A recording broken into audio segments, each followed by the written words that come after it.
Imagine a girl, barely 13 years old, still a child herself, playing with dolls, dreaming of a simple life.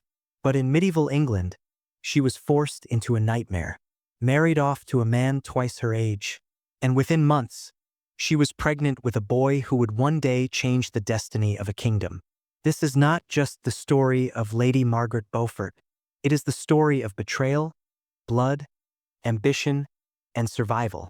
A girl who carried England's future on her fragile shoulders, but paid for it with a lifetime of suffering.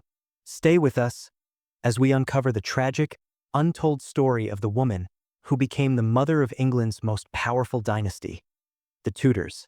You are watching Royal Conspiracies, where history's darkest secrets and royal scandals come alive. If you love uncovering the mysteries of the past, don't forget to subscribe, like, and share, because today's story is one you'll never forget. To understand Margaret's tragedy, we must travel back to the year 1443. England was not the land of peace we imagine.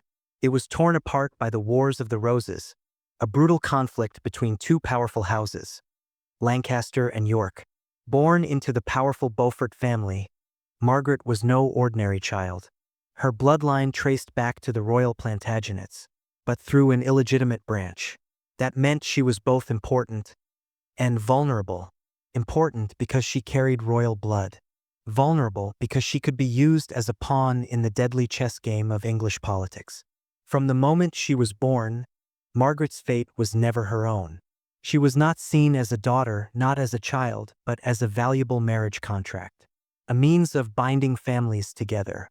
And when she was barely past her childhood, her life was sold to ambition. At the age of just 12, Margaret was promised in marriage to Edmund Tudor, the half-brother of King Henry VI. Edmund was in his mid-20s, a man with power and political ambition. Margaret was a child, but in medieval England that did not matter. Girls were often married young to secure alliances, their bodies seen as tools for dynasties. And so, in 1455, Margaret was married off within a year. Edmund had made her pregnant. She was only 13 years old. Her body was too young, too fragile for childbirth. And yet, in the eyes of the court, this was not cruelty. It was destiny. While the Wars of the Roses raged across England, Margaret was trapped in a personal war inside her own body, carrying the weight of England's future. Margaret's pregnancy was nothing short of a nightmare. At 13, her bones were not yet fully developed, her body too small to carry the child of a grown man. Every day was filled with pain, fear, and whispers of death. Childbirth in the 15th century was dangerous for any woman, but for a girl of Margaret's age, it was often a death sentence.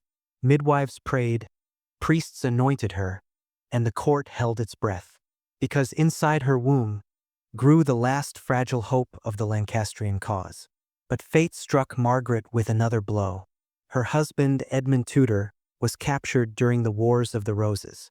Locked in a cold, disease-ridden prison, he fell ill with the plague. Within months, he was dead, leaving Margaret not just a pregnant child, but a widow. The halls of England whispered, would she survive childbirth?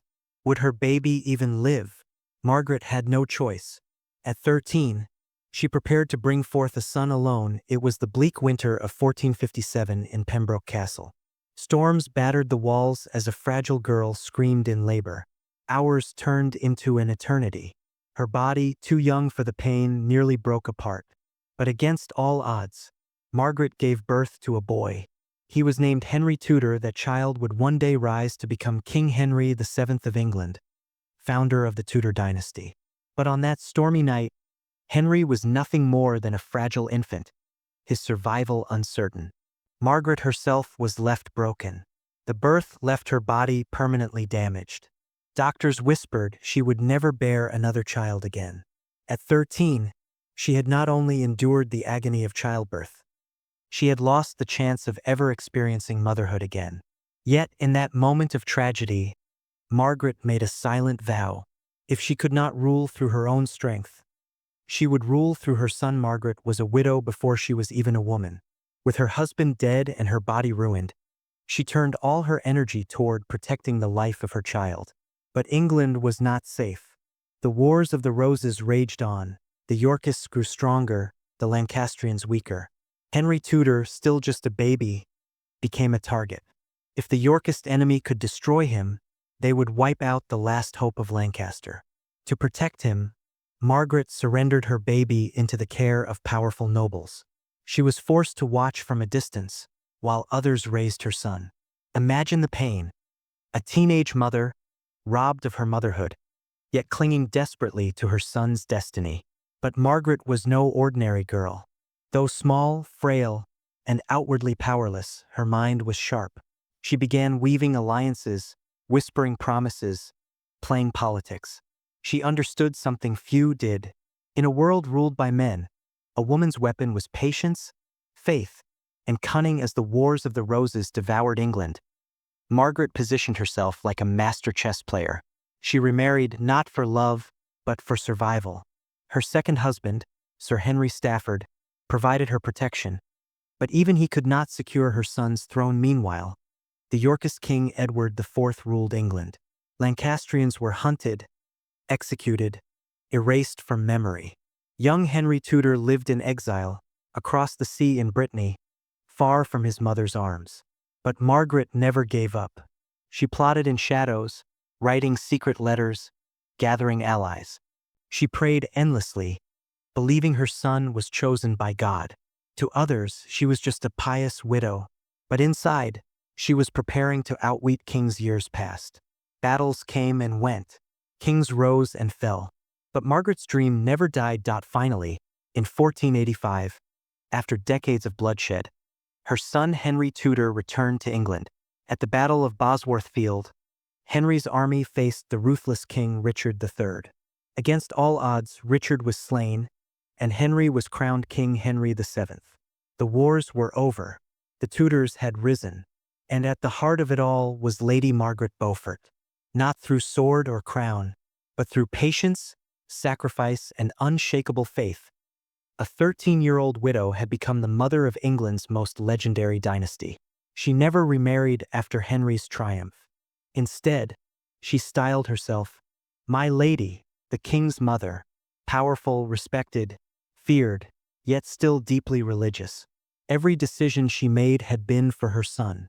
Her life had been one of tragedy, but her legacy, eternal. Margaret Beaufort died in 1509, just days after the death of her beloved son. But by then, her grandson, Henry VIII, sat on the throne. The dynasty she had fought for was secure. History remembers her as ambitious, cold, even ruthless. But behind the crown and titles was a girl robbed of her childhood. A girl who endured pain beyond imagination. A girl who carried the future of England in her womb at just 13 years old. This was not just the story of Lady Margaret Beaufort. It was the story of survival, of destiny, and of the dangerous price of power. Thank you for watching Royal Conspiracies. If Margaret Beaufort's tragic journey shocked you, imagine how many more royal secrets are still hidden in history. Make sure you subscribe right now, hit the like button, and share this video with those who love untold stories. Because next time, we bring you another secret the royals never wanted the world to know.